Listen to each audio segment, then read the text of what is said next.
감사함 예수님의 이름으로 간절히 축복하며 기도하옵나이다. 아멘. 인사 한번 나누시기 바랍니다. 주의 이름 환영하고 축복합니다. 은혜 받으시기 바랍니다. 네. 조정민 목사님이라는 분이 계신데 이분이 MBC 기자 시절에 있었던 내용을 이제 제가 유튜브로 방송으로 들었어요.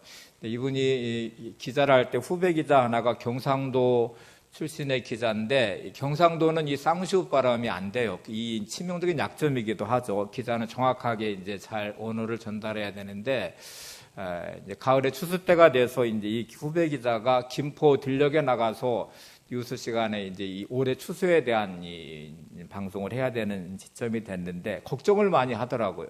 했대요. 그래서 이제 조정민 목사가 MBC 기자 시절에 선배님, 제가 지금 이제 이번에 김포 들녘에서 방송을 해야 되는데 이 쌍시옷 발음이 안 돼서 이 쌀이라고 하는 발음이 안 돼서 걱정입니다. 그래서 제가 되도록이면 이 발음을 안 하고 추수, 곡식 이렇게 하려고 제가 작정을 합니다. 근데 이제 그날 뉴스 시간이 돼서 김포 들녘에 나가서 뉴스 진행자와 이렇게 서로 생방송으로 연결을 하는데 뉴스 진행자가 이렇게 첫 마디를 지금 그곳 날씨가 쌀쌀하죠? 이렇게 물으니까 자기도 모르게 예, 지금 날씨는 쌀쌀합니다. 이렇게 대답을 했대요. 너무 실망해가지고 와서 자기가 그렇게 다짐하고 결심했는데 순식간에 무너졌다는 얘기를 했다고 그래요. 우리가 이렇게 많은 결심도 하고 때로 다짐도 하고 이게 이제 가치관이 형성되는 과정이기도 하거든요. 그런데 어느 순간에 자신의 결심이 무너지는 때가 뜻하지 않게 예상치 못하게 그럴 때 있죠. 가치관이 무너지는 순간도 있어요. 근데 어떤 경우에는 그냥 해프닝처럼 그냥 지나가는 경우도 있고 결심이 무너졌다 큰 피해가 없는 경우도 있는데 결정적일 때의 이 결심과 가치관이 무너져서 인생 자체가 무너지는 경우도 많고요. 또 인생 자체가 큰 문제가 생겨서 돌이킬 수 없는 자리로 오는 경우도 있습니다. 오늘 드릴 말씀이 이 가치관에 대한 문제에 대한 말씀이에요. 여러분 이제 오늘 본문을 이렇게 들여다보시면 1절, 2절에는 두 종류의 인생으로 나눠요. 마지막 때, 종말의 때에 생명책에 기록돼서 영생을 얻는 사람들이 있는가 하면 영생을 얻지 못하고 고통 가운데 수치를 당하면서 살아가는 인생, 지옥에 가는 인생이 있음에 대한 말씀을 하고 있습니다. 두 부류의 인생이 나눠져 있어요. 오늘 여기 계신 분들은 다 예수님 믿고 이제 천국에 갈 수 있는 분이라고 제가 믿고 오늘 말씀의 초점은 3절의 말씀이에요. 영생을 얻어서 천국에 가는 사람들 중에도 특별히 두 종류의 사람들이 있는데 여기는 이제 구원받은 사람들 중에서 빛나는 인생이 있어요. 그것은 첫 번째는 이제 이렇게 궁창의 빛과 같이 빛나는 인생, 두 번째는 하늘의 별처럼 영원히 빛나는 인생이 있다고 말합니다. 첫 번째가 이 지혜 있는 자의 모습이고 두 번째는 많은 사람을 옳은 대로 돌아오게 하는 자라고 되어 있어요. 오늘 이 부분을 좀 생각해 보려고 합니다. 다니엘 12장 3절을 보세요. 지혜 있는 자는 궁창의 빛과 같이 빛날 것이요 많은 사람을 옳은 대로 돌아오게 하는 자는 별과 같이 영원토록 빛나리라. 자, 우리들의 관심은 구원받은 삶에 대한 이거는 가장 밑바탕에 놓고 그러면 구원받은 이후의 나의 그 모습이 궁창의 빛과 같이 빛나는 지혜로운 자의 삶은 어떤 삶일까? 또 하늘의 별처럼 영원토록 빛나는 많은 사람들을 옳은 대로 돌아오게 하는 자의 삶은 어떤 모습일까예요. 우리 인생은 이렇게 살아온 인생을 평가를 받게 되죠. 제가 말씀 준비하면서 이렇게 비유를 한번 생각해 봤어요. 학교를 다니는 학생들은 초등학교, 중학교, 고등학교를 거쳐 대학에 들어가게 되는데 보통 고등학교까지는 뭐 이렇게 잘 가다가 대학은 자기가 선택을 하고 수능 시험을 보고 면접하고 뭐 이렇게 해서 이제 합격과 탈락이 결정이 되잖아요. 이제 시험을 보고 점수가 나오고 대학에 들어가게 될 때에 그때는 자신의 배워왔던 모든 과정의 결과가 그때 나타나는 것이죠. 그런데 여러분 그 과정 안에 많은 시간들은 시험 보고 평가받고 시험 보고 평가받는 과정들이 있었어요. 그리고 그 끝의 결과가 이제 대학 입시에 합격과 불합격으로 결정되기도 해요. 지혜로운 사람은 마치 그 과정 안에 시험을 보고 계속 점검하는 것이죠. 내가 어떤 과목에 점수가 안 나오고 어떤 과목은 잘 되고 어느 부분이 부족하고 계속해서 이거를 보완하고 그래서 점수가 잘 관리가 되고 성적이 관리된 다음에 자기가 원하는 대학에 진학할 수 있듯이 우리의 삶이 그런 것 같아요. 이렇게 살아가면서 많은 일들이 우리에게 있고 그 일들은 우리의 영적인 부분을 계속 체크하고 점검하게 합니다. 그래서 지혜로운 자의 삶이 내 안에 있는지, 많은 사람을 옳은 대로 돌아오는 삶이 내 안에 이루어지고 있는지가 점검되고 체크되고 그것이 보완이 되면서 우리의 끝의 결론은 하나님 나라에 들어가는 합격뿐만 아니고 그 위에 좋은 성적으로 마치 장학금, 4년 장학금을 받듯이 지혜로운 자의 모습이 돼서 궁창의 빛과 같이 빛나는, 또 옳은 많은 사람 옳은 대로 인도하는 삶이 돼서 별과 같이 영원토록 빛나는 인생이 되는 게 오늘 우리의 목적입니다. 그래서 오늘 이 부분을 한번 점검을 해보려고 합니다. 제가 두 가지 질문으로 바꾸어서 이 질문에 대한 답을 다시 한번 생각해 보려고 합니다. 첫째는 나는 어떻게 살 것인가라는 질문의 답이에요. 우리는 늘 이 부분이 중요하죠. 나는 어떻게 살 것인가. 성경이 주는 답은 지혜로운 자로 살아라, 이렇게 답을 줘요. 그럼 이게 중요하죠. 내가 어떻게 살아야 되지? 성경은 지혜로운 자로 살아라. 또 두 번째는 나는 무엇을 위해 살지라는 질문을 하면 성경은 많은 사람들을 옳은 대로 인도하는, 돌아오게 하는 삶을 살으라고 말합니다. 그러면 이제 이 질문에 대한 답을 한번 찾아봐야 돼요. 지혜로운 자의 삶은 어떤 것이며 많은 사람을 옳은 대로 돌아오게 하는 자의 삶은 어떤 것인가? 어떻게 살 것인가의 답과 무엇을 위해 살 것인가의 답이 이 안에 있다면 이건 중요한 질문이 되겠죠. 첫 번째를 한번 생각해 보세요. 지혜로운 자는 어떻게 살아야 되는 것인가요? 내가 어떻게 살아야 지혜로운 자의 삶을 사는 것인가요? 이게 이제 중요한 질문인데 성경에 주는 끝없는 답이 있습니다. 지혜로운 자는 구원의 감격과 기쁨으로 사는 것입니다. 여러분, 내가 지혜롭게 산다는 말은 날마다의 삶이 구원의 감격으로 기쁨 충만한 삶을 내가 살아가는 거예요. 어떻게 살아야 될까요? 기쁨 충만한 삶을 살아야 돼요. 어떻게 살아야 되나요? 하나님을 바라보는 믿음으로 사는 것입니다. 어떻게 살아야 되나요? 말씀에 순종하며 사는 삶을 사는 것입니다. 이게 이제 통합해서 지혜로운 자의 삶이 될 것이고 그 결과는 궁창의 빛과 같이 빛나는 인생으로 천국의 삶을 누리며 사는 것이에요. 자, 이거를 또 하나 묶으면 성경은 이거를 복 있는 사람이라고 또 정의를 내립니다. 복 있는 사람, 기쁨 충만한 삶을 사는 사람, 그리고 말씀에 순종하는 삶을 사는 사람, 하나님을 바라보는 믿음으로 날마다 살아가는 사람이고 그것이 복 있는 사람이고 놀랍게도 복 있는 사람은 어떤 환경과 어떤 문제 가운데 있든지 행복합니다. 복 있는 사람은 어떤 사람들 속에 있든지 늘 그들을 행복하게 만듭니다. 복 있는 사람은 어떤 환경과 문제 가운데 있든지 극복해낼 것입니다. 그리고 믿음으로 잘 살게 될 것입니다. 반대로 복 없는 사람, 지혜롭지 못한 사람의 인생은 어떤 자리에 있든지 불행합니다. 어떤 삶의 자리든지 늘 불평과 원망이 많습니다. 그리고 누군가와 함께하면 반드시 찌르는 가시가 돼서 누군가를 힘들게 만들고 고통스럽게 만듭니다. 이게 태도의 문제이에요. 자, 이제 그리스도인의 삶의 특징이 기쁨과 즐거움으로부터 시작된다고 했는데 성경은 이에 대한 답을 많이 주고 있어요. 사도행전 3장 19절 말씀을 한번 보세요. 그러므로 너희가 회개하고 돌이켜 너희 죄 없이 함을 받으라.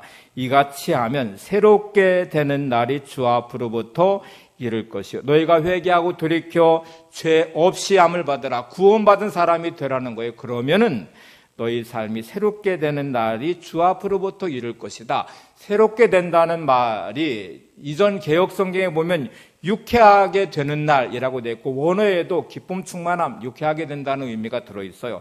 자, 새롭게 예수 믿고 새롭게 구원받은 사람이 된다는 말은 날마다 유쾌하게 되는 삶, 기쁨 충만한 삶이 그 안에 있는 새로운 피조물의 삶이 된다는 말이에요. 다시 말하면 예수 믿으면 기뻐지고 행복해지고 기쁨 충만하게 된다는 말입니다.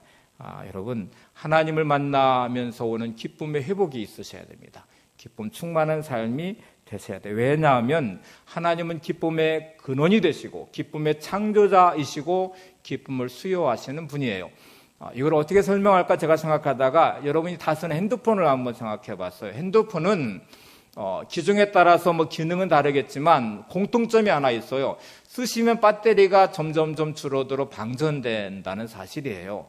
그런데 여러분, 새 기계를 사서 기능은 많이 있고 잘 쓰고 있다가 배터리가 방전이 됐어요. 그러면 여러분 어떻게 아시겠어요? 이게 뭐야? 왜 방전되는 거야? 쓸모없게 되겠네 하고 푸념하고 원망하고 불평하면서 이거를 버리십니까? 그렇지 않죠. 충전을 하시잖아요. 기능 안에 중요한 게 방전이 되지만 방전되면 다시 충전해서 다시 쓸 수 있다는 사실이에요. 우리 인생은 어떤 인생도 주어진 환경에 때로 버겁고 힘들고 사람과의 관계 안에서 때로 지치고 상처받고 많은 일들이 나의 삶을 방전시켜요. 그러면 그 환경에 대해서 원망하시겠어요? 불평하시겠어요? 우리는 그런 기쁨의 근원 되신 하나님 앞에 나가 충전을 해야 되죠. 내 삶에 기쁨이 충전되고 평강이 충전되고 그래서 날마다 나의 삶의 행복이 사라지지 않도록 기쁨이 사라지지 않도록 충전하시는 게 중요해요. 근데 예수를 믿고 나서 하나님의 기쁨의 근원 되신다는데 평강의 근원이 되시는데 인생이 자꾸 방전되는데 그거를 막 인생 탓하고 누구 원망하고 환경 탓하면서 계속 불평과 원망으로 불행한 인생을 살아가면 그건 믿음 없는 거죠. 우리는 늘 방전되는 삶의 자리가 많지만 삶을 산다는 건 늘 나를 방전시키긴 하지만 하나님 앞에 나가 기쁨의 충전을 해야 되죠. 하나님은 기쁨의 근원이시고 기쁨의 창조자이시고 기쁨의 수요자이십니다. 시편 16편 11절을 한번 보세요. 주께서 생명의 길로 내게 보이시리니 주의 앞에는 뭐가 있어요? 충만한 기쁨이 있고 주의 오른쪽에는 영원한 즐거움이 있나이다. 여러분 하나님 앞에 나가면 주 앞에 나가면 충만한 기쁨이 거기 있습니다. 주의 오른쪽에는 영원한 즐거움이 있습니다. 하나님과 연결되어 있는 내 인생, 예수 믿는 나의 삶에는 그러면 왜 기쁨이 없어요? 배터리가 방전돼 가는데 고장났다고 하시겠어요? 왜 방전되냐고 불평만 하시겠어요? 충전하시면 되잖아요. 여러분의 삶이 공고하고 힘들고 어려운 많은 내 인생을 방전시키는 삶의 자리에 답은 하나님 안에 있어요. 주의 앞에 가면 충만한 기쁨이 거기 있어요. 주의 오른쪽에는 영원한 즐거움이 있대요. 그러면 나의 삶은 끝없이 하나님 앞에서 충전하고 기쁨 충만함을 유지해야 되죠. 하나님 앞에 영원한 즐거움을 삶을 누리며 살아가야 되죠. 존 바이퍼라는 기쁨의 신학자가 있어요. 제가 이분을 너무 좋아해서 한동안 기쁨이란 주제로 많이 말씀을 드렸고 그분 책을 다 구입해서 읽기도 했어요. 근데 이분의 말 중에 이런 말이 있어요. 하나님은 우리 기쁨의 옹달샘이시며 우리에게 한량없는 기쁨을 공급해 주시는 분이십니다. 또한 우리가 하나님 안에서 가장 큰 기쁨을 누릴 때 우리 안에서 가장 큰 영광을 받으십니다. 인생의 갈증과 곤고함이 있을 때 영원히 마르지 않는 샘물 되시는 옹달샘 되시는 하나님께 나가면 기쁨의 옹달샘에서 기쁨 충만함을 얻을 수 있대요. 우리에게 한량없는 기쁨을 공급해 주시는 분이시래요. 가장 놀라운 사실은 우리가 기쁨 충만한 삶을 살아갈 때 하나님은 가장 큰 영광을 받으신다고 말합니다. 하나님을 영화롭게 하는 삶을 살기 원하십니까? 기쁨 충만한 삶을 사시기 바랍니다. 매일 우울해하고 눈물 짓고 머리 싸매고 괴로워하지 마시고 그건 하나님을 근심케 하는 거예요. 하나님을 영화롭게 하는 삶이 아니에요. 여러분의 인생을 비참하게 만들면 창조자 하나님의 모습도 정말 비참해지게 만드는 거잖아요. 여러분이 기쁨 충만할 때 하나님이 가장 큰 영광을 받으십니다. 부모가 자녀를 양육할 때에 한번 생각해 보세요. 이렇게 재롱 떨고 웃는 모습을 볼 때 행복해하죠. 그 아이가 막 머리 싸매고 괴로워하고 막 그러는 거 보면 부모가 얼마나 가슴이 찢어지게 아프겠어요. 손주를 두신 이제 부모님들이 많이 우리 교인들도 많이 계시더라고요. 제가 이렇게 가만히 보면 손주 이야기할 때가 가장 순진한 모습으로 행복해하세요. 그래서 이렇게 보는 기쁨이 있구나 하는 거를 제가 생각하는데 저도 빨리 이제 아들이 결혼해서 손주 보기를 원합니다. 근데 이제 여러분 그렇게 보는 즐거움이 있잖아요. 하나님이 여러분을 보시면서 기쁨을 이기지 못하는 행복함이 있으셔야 되는데 그래서 하나님을 가장 영화롭게 하는 건 기쁨 충만한 삶을 사는 것이라고 말합니다. 제가 여러 번 말씀드렸던 게 있는데 이 광부와 농부의 비유였어요. 광부와 농부가 된다는 것은요, 금광을 캐는 광부를 한번 생각해 보세요. 금덩어리, 광맥을 찾았다는 말은 그 안에 막 금덩어리가 들어있다는 말이 아니에요. 여러분, 바위 속에, 흙 속에, 자갈 속에 금이 들어있어요. 근데 이거를 캐려면 수많은 돌들을 깨내야 되고 돌덩어리를 캐서 용광로에 녹여서 금을 만들어내야 돼요. 사금을 캐는 분들은 강바닥에서 수없는 모래들을 이렇게 막 계속 강물에 씻겨내면서 그 조그만 사금들을 찾아서 모아서 금을 만들어내요. 우리의 기쁨은 그런 것 같아요. 세상은 수없는 많은 문제들, 견고한 바위와 같이 우리 인생의 기쁨을 가로막고 있어요. 우리는 기쁨을 찾아내는 광부가 되셔야 됩니다. 때로 돌을 깨트리듯이 내 환경과 문제를 뚫고 하나님 앞에 나가셔야 되고, 용광로 안에서 녹여내듯이 믿음으로, 말씀으로, 기도로 끝없이 내 삶의 문제를 녹여서 기쁨의 이 금맥을 찾아내셔서 기쁨 충만한 삶을 사셔야 돼요. 농부가 씨 뿌렸다고 열매 거두는 게 아니잖아요. 씨 뿌리고 그 과정에 많은 수고가 들어가야 돼요. 씨앗을 심고 거름을 줘야 되고 비료도 줘야 되고 농약도 치고 잡초도 뽑아주고 그 과정에 인내의 시간들을 거쳐서 드디어 열매를 거두듯이 기쁨의 열매를 거두시기 위해서는 영적인 농부가 되셔야 됩니다. 내 삶의 많은 문제들의 기쁨의 씨앗을 심고 갖고 열매를 거두기까지 내 많은 수고의 시간이 들어가야 되죠. 때로 인내하셔야 되죠. 잡초 같은 것들이 불평과 원망의 잡초가 나면 그걸 뽑아내셔야 되죠. 또 말씀의 농약으로도 계속 잡초들을 죽여내야 되죠. 그래서 해충을 없애야 돼요. 그래서 내 안에 있는 기쁨의 열매를 거두는 데까지 수고를 멈추지 마셔야 됩니다. 그래서 여러분, 이 수고 없이 기쁨을 유지한다는 것은 불가능하다는 걸 아셔야 돼요. 그래서 나는 하나님 영적인 기쁨의 광부가 되겠습니다. 내가 좋은 농부가 되듯이 영적인 농부가 되어 기쁨 충만함을, 이 보배 같은 금 같은 보배를 내가 내 안에 간직하며 살겠습니다. 그 기쁨의 열매를 내가 거두며 살겠습니다. 그러면 가장 큰 방해꾼이 있어요. 사단이죠. 말할 것도 없이. 여러분 안에 기쁨을 빼앗아가는 존재가 사단이에요. 삶의 끝없는 문제들 속에서 여러분에게 불평하게 만드는 것도 사단이에요. 삶을 무너뜨려서 절망하게 만드는 것도 사단이에요. 여러분의 삶의 자리가 힘들고 어렵고 관계가 어렵고 모든 삶은 무너뜨려서 나로 하여금 끝없는 불평과 원망이 나오게 하고 내 삶의 기쁨의 이 보배로운 것을 누리지 못하게 만드는 게 사단의 목적이라면 패배하시면 안 되죠. 그리고 더 무서운 사실은 우리 인생을 속이고 있다는 것입니다. 진짜 보석은 가짜 이미테이션이 존재해요. 귀하면 귀할수록 가짜가 존재하잖아요. 정교하게 만들어서 구분할 수 없게 만들어 속이는 이 가짜 유사품 이미테이션이 존재하는데, 기쁨은 정말 보배로운 가장 귀한 것이에요. 그래서 우리가 기쁨 충만한 삶을 살아야 되는데 사단은 이거를 회방하다가 가짜 하나 유사품을 만들어내는데 재미라는 거를 만들었어요. 여러분, 재미는 기쁨과는 달라요. 기쁨은 하나님께서 주시는 것이지만 재미는 세상으로부터도 옵니다. 근데 사람들은 재미에 빠져서 기쁨의 진짜 보배로운 진짜를 잃어버리는 경우가 많아요. 제가 예를 들어 볼게요.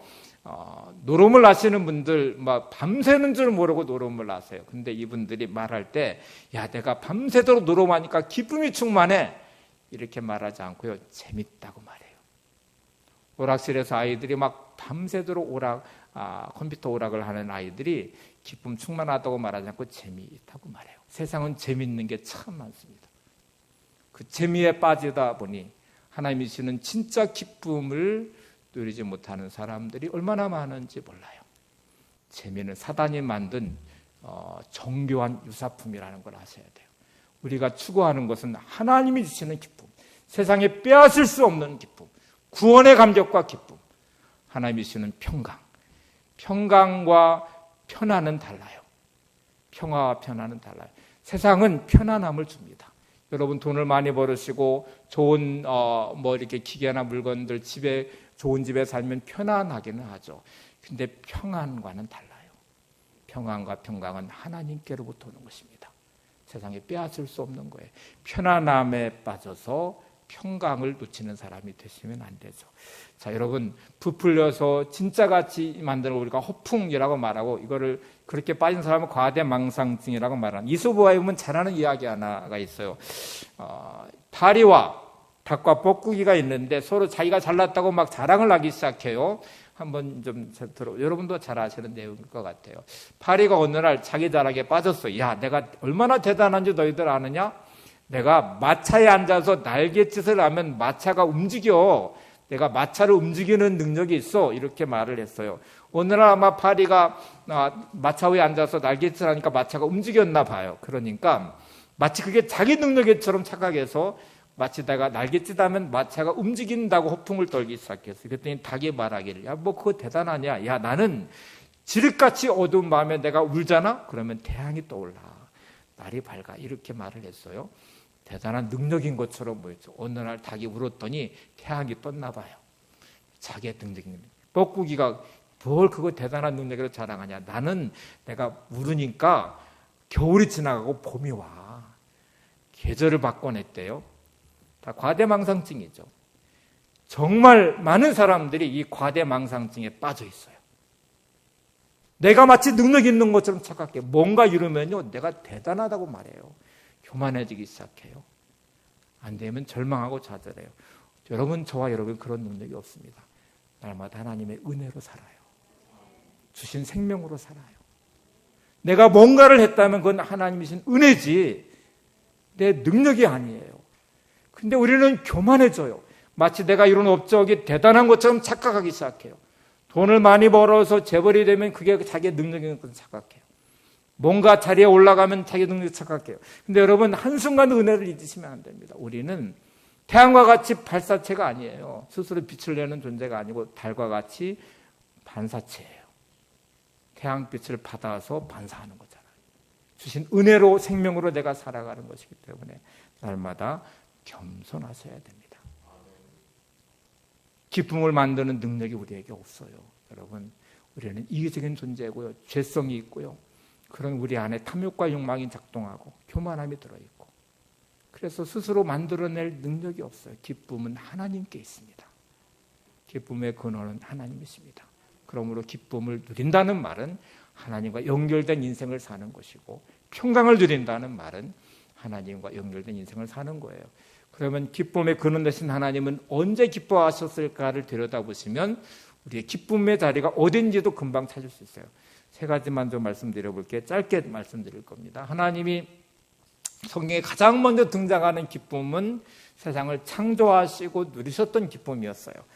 창세기 1장 31절을 보세요. 하나님이 그 지으신 모든 것을 보시니 보시기에 심히 좋았더라. 심히 좋았다는 말은 기쁨이 충만하셨다는 말이에요. 뭐를 보시고 좋아하셨어요? 만드신, 지으신 모든 것을 보시고 심히 좋으셨대요. 여러분, 우리는 하나님 만드신 세상 속에서 살아갑니다. 이 세상을 보시면서 기쁨이 충만하십니까? 여러분, 세상 만물을 보시면서 하나님이신 그 기쁨을 누린다는 말은, 보시면서 하나님이 기뻐하셨다면, 심히 좋아하셨다면 우리도 이 세상을 보면서 심히 좋아하고 기뻐하셔야 돼요. 매일매일 일어나서 바라보는 세상의 아름다움. 저희 집이 산 밑에 있어서요, 제가 서재도 이제 산 바로 바라보고 있어요. 사계절에 변하는 모를 보는 기쁨이 있어요. 그리고 이 새벽마다 새벽기도 갔다 오면 지저귀는 새소리에 들리는 아름다움, 행복함도 있어요. 이거를 보는 기쁨이 있습니다. 여러분, 날마다 살아가는 세상 속에서 하나님 보시는 기쁨이 여러분 안에도 있기를 바랍니다. 보는 세상 안에서, 보는 나무의 꽃을 보시면서 호흡하는 공기 안에서도 날마다 기쁨 충만한 삶이 되시기 바랍니다. 하나님의 두 번째 기쁨은 믿음의 사람을 보실 때 기뻐하세요. 믿음의 사람. 이사야 42장 1절을 보세요. 내가 붙드는 나의 종 내 마음에 기뻐하는 자 곧 내가 택한 사람을 보라. 여러분, 저와 여러분을 바라보실 때 하나님은 너무너무 기뻐하시죠. 스바냐 3장에는 기쁨을 이기지 못하시며 이렇게 표현했어요. 기쁨 충만한 삶이 저와 여러분을 바라볼 때 하나님은 기뻐하시고, 믿음의 사람 보시면 기뻐하신다는 거죠. 여러분이 믿음으로 살아갈 때, 하나님의 자녀됨의 자리에 있을 때 하나님은 너무너무 기뻐하시고 행복해 하십니다. 세 번째가 이제 두 번째 주제로 되는데요. 잃어버린 자를 찾을 때 매우 기뻐하셨대요. 누가복음 15장 7절을 보세요. 내가 너희에게 이르노니 이와 같이 죄인 한 사람이 회개하면 하늘에서는 회개할 것이 없는 의인 99으로 말미암아 기뻐하는 것보다 더하리라. 자녀를 보는 여러분을 바라보는 기쁨도 크신데 믿지 않는 사람들이 믿음을 가질 때, 잃어버린 영혼들이 구원받을 때 하나님은 더 기뻐하신대. 이게 두 번째 주제로 연결이 돼요. 많은 사람을 옳은 대로 돌아오게 하는 자. 이게 무엇을 위해 살 것인가에 대한 질문의 답이고요. 그리고 첫 번째가 이루어진 사람이 두 번째가 가능하게 돼요. 연결이 되잖아요. 많은 사람을 옳은 대로 돌아오게 하는 사람이 별과 같이 영원토록 빛나는 사람이고, 이게 지혜로운 자가 될 때 가능하게 되거든요. 여러분, 기쁨 충만함이 내 안에 이루어지고 평강이 내 안에 넘칠 때 그 사람은 누군가를 변화시키는 영향력 있는 사람의 자리에 서게 돼요. 반대로 한번 생각해 보실래요? 내가 막 근심이 가득하고 불평과 원망이 가득한 사람이 누군가와 함께 있을 때 그 사람을 어떻게 변화시키는 것 같아요? 행복하게 변화시킬까요? 옳은 대로 돌아오는 것으로 변화시킬까요? 그 사람은 반드시 누군가의 고통의 자리로, 찔러서 상처받는 자리로, 인생을 비참하게 만드는 자리로 변화시킬 것입니다. 그건 절대로 하나님이 원하시는 모습이 아니에요. 그러면 다시 생각해 보셔야 돼요. 내가 말씀 안에 온전하지 못한 나는 절대로 많은 사람을 옳은 대로 돌아오게 하는 삶을 살 수 없습니다. 반드시 내가 말씀을 살아내고 말씀으로 변화된 아름다움으로 서 있을 때 나는 누군가를 옳은 대로 돌아오게 하는 삶을 살 수 있게 될 것입니다. 이게 너무너무 중요한 두 번째 주제. 이것이 무엇을 위해 살 것인가에 대한 아주 중요한 답을 주고 있어요. 저는 개인적으로 목회자이니까 제가 저를 생각해 봤어요. 많은 사람을 옳은 대로 돌아오게 하는 저의 삶은 어떻게 이루어질까? 말할 것도 없이 설교입니다. 제가 가장 치중하는 저의 대부분의 시간은 설교하는 준비하는데 쓰여지기 때문에 설교를 참 많이 하죠. 제가 30년을 지금 목회하고 있거든요. 개척을 하고. 그래서 수없이 많은 설교를 했을 것이고, 또 그 시간 안에 내가 대부분의 많은 시간들을 썼을 거예요. 새벽 예배 설교로부터 신방 가면 신방 설교, 또 제가 대개 만나는 이 만남도 상담하든지 신방하든지 그렇게 될 것이니까. 그리고 제 자신 자체가 그렇게 준비되어 있는 하나님의 사람이 될 때 하나님이 저를 통해서 많은 사람을 옳은 대로 돌아오게 하는 삶이 될 것이잖아요. 아마 하나님 앞에 가면 저와 여러분들이 저의 증인이 될 것 같아요. 목사님하고 같이 신앙생활하는데 저는 변화된 게 없어요. 그러면 제가 책망받을 것이고, 여러분들이 저는 이렇게 변화됐어요. 그러면 저는 이렇게 별과 같이 빛나는 아름다움의 자리에 세워지게 될 것 같아요. 제가 목회하는 중에 많은 일이 있었죠. 그런데 이제 이야기를 하지 않으려는 이유 중에 하나가 그러면 여러분의 개인의 이야기가 될 것 같아서 그냥 객관적으로 목회자의 삶 중에 한 부분인 제가 책에서 읽은 내용 하나를 좀 전해드려 볼게요. 무구성 괴사라는 희귀한 병을 앓고 있는 20살 된 청년이 있었습니다. 16살 때 이 병의 진단을 받았어요. 여러분, 16살 나이에 무구성 괴사라는 진단을 받았는데, 이 병이 어떤 병이냐면 몸이 썩어 들어가는 병이에요. 손톱이 썩어 들어가 손톱이 다 빠지기 시작해요. 16살 나이부터 이가 흔들려서 이가 다 빠졌고, 머리카락이 빠져나오고, 20살이 될 때 최악의 상황이 됐습니다. 몸무게는 말라서 22kg, 뼈와 가죽만 남은 상태가 됐어요. 20살 된 이 청년은 분노와 원망과 인생의 저조함이 가득했어요. 믿음의 집안이었어요. 부모님은 믿음을 가지고 있었고, 이 아이에게 끝없이 말씀을, 예배를 적용하고 권면하고, 그렇지만 얼마나 완악한지 교회 가지도 않고 말씀을 들으려고도 하지 않고, 부모님이 너무너무 안타까워서 몸이 병들어가는 것을 보는 것도 안타깝지만 영혼이 자체가 이미 닫혀져 있는 그를 보면서 안타까워서 목사님 시간을 정말 준비하고 말을 해서 신방을 받았어요. 이 아이를 얼마나 설득했는지 몰라요.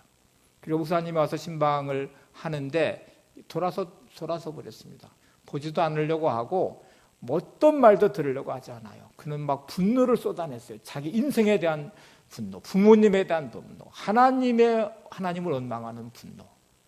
이 말을 다 듣고 있던 목사님이 조용히 이렇게 말했습니다. 형제님, 온몸을 앓고 있어서 괴롭고 절망스럽다고 하는데 형제님의 손은 지금 마음대로 움직일 수 있잖아요. 눈은 아직 잘 보이고 있잖아요. 귀는 아직 잘 들리지 않나요? 아직 걸어 다닐 수 있잖아요. 아픈 곳은 형제님의 몸 중에 극히 작은 부분이고 아직도 많은 부분이 온전하게 작동되고 있잖아요. 이렇게 말을 했어요. 이제 들을기가 너무너무 중요합니다. 근데 이 청년이 20살 된 이 아이가 한 번도 그런 생각을 해본 적이 없어요. 근데 목사님의 이 말을 듣고 생각을 해봤어요. 그 짧은 시간에 무부성 괴사라는 경우로 손톱이 썩어 들어가고 손톱이 빠지고 이가 다 흔들려 이가 빠지고 머리카락이 다 빠지고 그리고 22kg라는 뼈와 가죽만 남아있는 상태지만 아직 나는 보이잖아. 아직 나는 손발이 움직이고 있잖아. 아직도 내 몸의 건강한 부분은 남아있잖아. 여러분, 남아있는 부분을 바라보니까 희망이라는 게 생겼어요. 그리고 남아있는 부분을 보니까 아직도 감사할 것들이 많이 있다는 사실을 알았어요. 자, 여러분, 이 관점을 한번 생각해 보세요. 말씀은 관점을 바꾸는 것입니다. 여러분의 시선을 바꾸는 거잖아요. 어떤 사람은 돈 문제에서 너무 힘들어해요. 막 빛 가운데 호덕이면서 인생을 피관하기 시작해요. 다시 생각해 보세요. 이 사람에게는 돈이 전부일까요? 아직도 남아있는 가족이 있네요. 건강하게 움직이는 몸이 있네요. 아직도 살아갈 수 있는 내 삶의 시간들이 있네요. 이렇게 없어진 것, 힘든 거는 돈 문제지만 아직도 남아있는 많은 부분들을 생각해 보면 감사할 것들이 아직 많이 남아있습니다. 돈이 전부인 것 같이 보이지만 아니, 인생의 가장 작은 한 부분일 수도 있어요. 어떤 분은 몸에 건강 문제가 생겼어요. 그게 너무 아파요. 그래서 인생을 막 피관하기 시작해요. 인생을 저주하기 시작해요. 근데 여러분, 건강 문제를 빼놓고 남아있는 부분을 생각해 보세요. 아직도 많은 부분이 남아있습니다. 믿음이 뭘까요? 믿음은 하나님을 바라보는 시선을 놓치지 않는 것이고 하나님 안에서 내게 주신 하늘의 기쁨을 빼앗기지 않는 것이고 평강을 빼앗기지 않는 것입니다. 무성교사를 앓고 있는 이 청년은 목사님의 이 말에 그의 이 관점을 바꾸기 시작했어요. 그리고 예배를 드렸어요. 드리고 나서 그는 감사를 찾았어요. 하나님을 향한 마음으로 연결한 다음에 하나님, 아직도 내가 볼 수 있어서 감사합니다.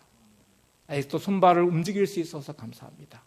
아직도 저를 사랑하는 가족이, 부모님이 계셔서 감사합니다. 이렇게 고백하기 시작하니까 놀랍게 마음은 바뀌니까 몸이 회복이 시작했어요. 여러분, 몸은 여러분의 마음과 생각의 지배를 받고 있다는 것 아십니까? 하나님이 가장 소중히 여기시는 부분이 내 마음을 지키라 하고 말씀하세요. 마음의 변화가 그의 삶의 관점을 바꾸었어요. 그리고 놀랍게 그의 몸은 회복이 되기 시작했어요. 나는 지금 무엇을 위해 살고 있는가를 생각해 보세요. 제가 목회자 입장에서 말씀을 드렸잖아요. 내가 살아내는 나의 삶이 기쁨 충만한 삶이고 가치 있는 지혜로운 자의 삶의 자리에 서 계시다면 여러분은 여러분을 만나는 사람들 속에서 옳은 대로 돌아오게 하는 삶이 시작될 것입니다. 내가 머무는 나의 삶의 자리에서, 여러분의 가정 안에서, 교회 안에서, 여러분의 일터에서 내가 살아가는 나의 삶이 누군가를 통해서 감동을 줄 수 있고 누군가의 생각을 바꾸기도 하고 누군가의 삶의 자리를 변화시키는 자리에 서 있을 것입니다. 그런데 내가 지혜로운 자가 아닌 어리석은 자가 돼서 내 삶을 저주하고 불평하고 원망하면서 내 자신조차도 감당할 수 없는 어리석은 자의 모습이 되면 여러분이 머무는 곳에는 누군가를 옳은 대로 돌아오게 하는 게 아니라 누군가를 비참하게 만드는, 누군가를 불행하게 만드는 삶의 자리에 설 수밖에 없어요. 더 중요한 사실은 그 삶의 자리가 복음을 전하는 자리가 될 수도 있고요. 증인이 될 수도 있고요. 복음을 가로막는 자리가 될 수도 있어요. 한번 잘 생각해 보세요. 나는 그냥 내 삶을 살아갔어요. 주님의 말씀에 따라서 그냥 복음을 전했어요. 근데 그 사람이 어느 순간에 너를 보니까 예수님은 정말 살아계신 것 같아. 너를 보니까 예수 믿어야 될 것 같아. 이렇게 말하면 증인된 삶을 사는 거잖아요.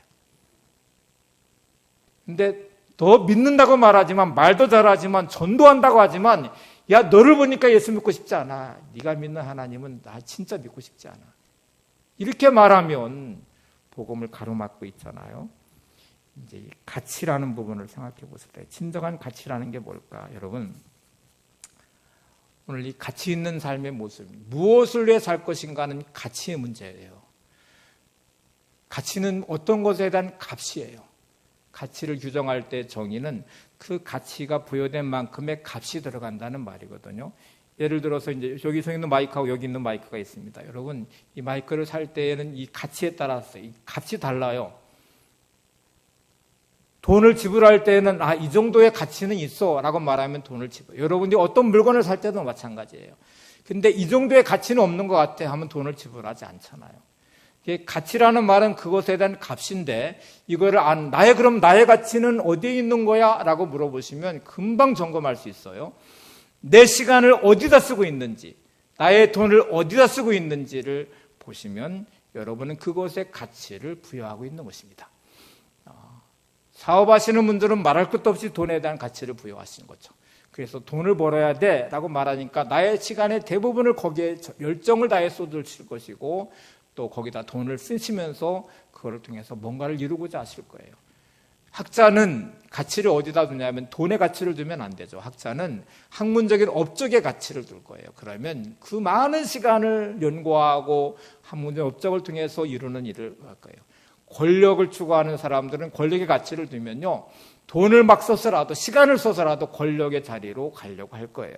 그러면 그 가치가 거기에 부여된 것이거든요. 그러면 여러분, 이 가치가 어디에 있는지를 먼저 점검해 보시는 게 제일 중요한 첫 번째예요.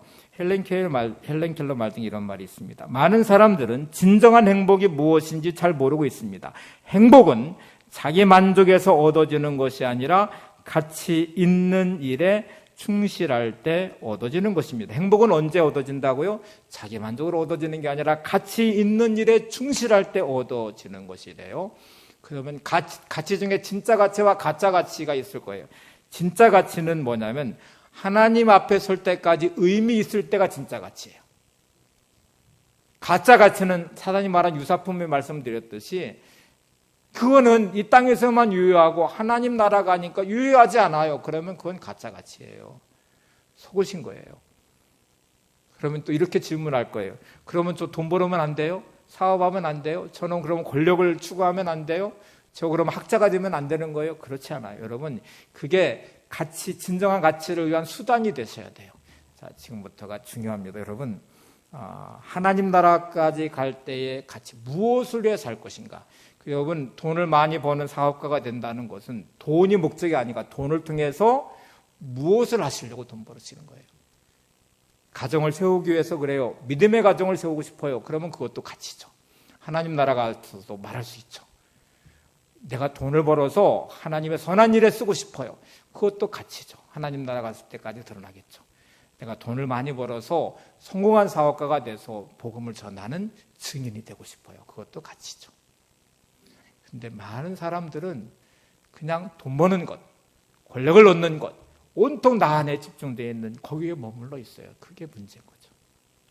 여러분은 진짜 가치를 찾아내셔야 됩니다. 그리고 무엇을 위해 살 것인가?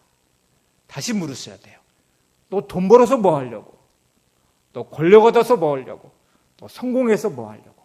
이렇게 물으시는 답을 가지고 사셔야 돼요. 그래서 돈을 벌어서 이렇게 써서 하나님 앞에 영광 누리는 삶을 살고 싶어요. 내가 직장에서 이렇게 출세하고 또 내가 성공해서 이렇게 되고 싶어. 이렇게 말하는 진짜 가치를 찾으셔야 돼요. 예수님을 통해 한번 점검해 볼게요. 마가복음 1장 21절 이하에 보면 예수님이 사역을 시작하실 때요, 바쁘셨어요. 바쁘시고 막 인기도 많으셨어요. 많은 사람들이 몰려들었어요. 오병이의 기적을 행할 때는요, 예수님을 왕으로도 삼으려고 했어요. 자, 사람들이 그렇게 원하는 인기도 있었고 수많은 사람이 몰려왔고, 그렇게 사람들이 원하는 권력도 그에게 예수님에게 가질 수 있는 자리에 있었어요. 그런데 예수님은 그게 궁극적인 목적이 아니셨기 때문에 때때로 많은 사람들의 인기에 치우치지 않으시고 스스로 한적한 곳을 찾아가셨고, 많은 사람이 왕으로 삼으려고 할 때 피해서 따로 가셨어요. 그리고 주님이 하신 말씀 중에 이 말씀이 있어요. 마가복음 1장 38절을 보세요. 이르시되 우리가 다른 가까운 마을로 가자. 거기서 전도하리니 내가 이를 위하여 왔노라 하시고, 예수님은 한 영혼을 구원하시기, 인류를 구원하시기 위해 전도하시기 땅에 오셨다고 말했고, 그럼 예수님이 인기가 없으셨냐 하면 인기가 있어요. 수많은 사람이 몰려오는 그 인기를 통해서 복음을 전하셨어요. 권력이 없으셨냐? 힘도 그에게 있으셨어요. 예수님 말 한마디에 수많은 사람들이 움직이고, 제자들은 그들의 삶을 헌신했잖아요. 오병이어의 기적을 행했을 때 사람들이 왕으로 삼으려고 했잖아요. 근데 예수님은 권력의 자리로 가시지 않았고 인기 있는 자리로 치우치지 않으시고 그 과정을 이용하셨죠. 복음을 전하는 것으로, 영혼을 구원하는 것으로. 여러분, 이 가치가 회복되시기를 바랍니다.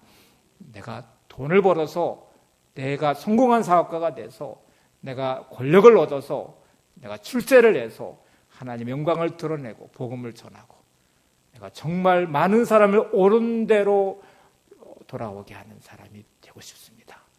이렇게 결단하시는 게 중요합니다. 여러분, 관심이 그래서 중요해요. 어디에 너의 관심이 있느냐 하는 부분이 중요해요. 예수님은 영혼 구원에 관심을 두셨고 제자들을 불러서 사람 낚는 어부가 되게 하겠다고 하셨는데, 여러분 사복음서를 따라가 보시면 제자들은 혼신된 사람이면 분명해요. 배와 그물을 버리고 예수님을 따랐더라. 마태는 세관에 있는 그거를 버리고 주님을 따랐어요. 이렇게 혼신된 사람이었는데, 여러분 그들의 관심은 예수님과 같이 영혼 구원에 있지 않았고 누가 더 크냐 하는 자리 다툼에 있었습니다. 이게 교만함이죠.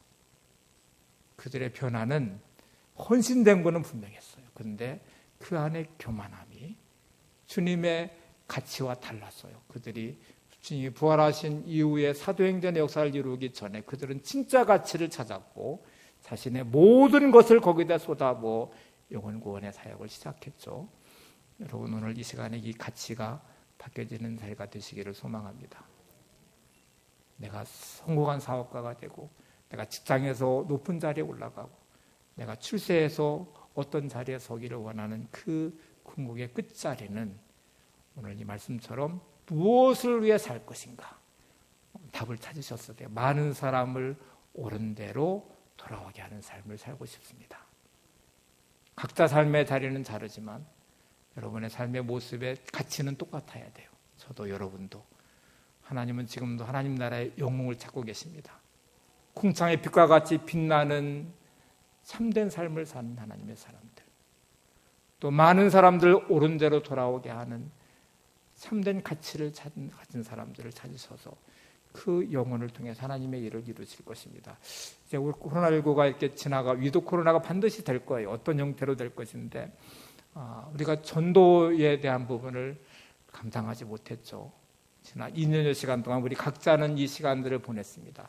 오늘 두 가지 질문에 대한 답을 여러분이 찾으셔서 내 삶을 강건하게 세우셔야 돼요. 그리고 하나님이 이 시간이 지난 후에 누군가를 만났을 때에 나를 보면, 야, 너 이 코로나가 지나가는 못 만났는데 만나보니까 왜 이렇게 너무 달라졌어. 너무 좋아진 것 같아. 얼굴이 너무 평안해. 너한테 무슨 일이 있었던 거야. 너무 힘들었는데 너는 왜 이렇게 잘 된 거야. 이렇게 말할 수 있는 하나님의 증인된 삶의 자리에 서셔서 하나님, 제가 할 말 있는 인생이 되게 도와주세요. 이 믿음으로 승리하시는 여러분들, 궁창의 빛과 같이 빛나고 천국의 별과 같이 영원토록 빛나는 삶이 되시기를 바랍니다. 해같이 빛나리 찬양 함께 부르시고 기도하겠습니다.